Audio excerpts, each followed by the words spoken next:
বান্টি একটি চালাক ছোট বাদর। বাঘু এক ক্ষুদে কিন্তু গম্ভীর বাঘ। টোকা এক কৌতুকপ্রিয় টিয়া পাখি।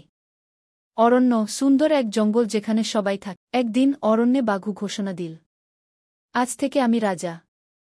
সবাইকে আমার জন্য খাবার জোগাড় করতে হবে। সব পশুপাখি ভয় পেয়ে গেল, কিন্তু বান্টি বাদর তো মোটেই ভয় পায় না।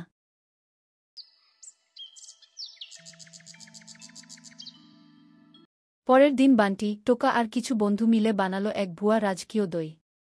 টোকা বল, এই দই খেলে যে কেউ উঠতে পারে। বাঘু তো একেবারে খুশিতে গদগ্ধ। সে এক চুমুক খেয়ে গাছে উঠে লাফ থপ্পব মাটিতে পড়েই সে হা করে বলল, এই দি তো কাজ করল না। বান্টি হেসে বলল, রাজা হতে হলে বুদ্ধি থাকতে হয়, শুধু গর্জন করলে চলে না। সব পশুপাখি হাততালি দিয়ে উঠল। বাঘু লজ্জায় হেসে ফেল আর বলল, ঠিক আছে, আমি আর কাউকে ভয় দেখাব না।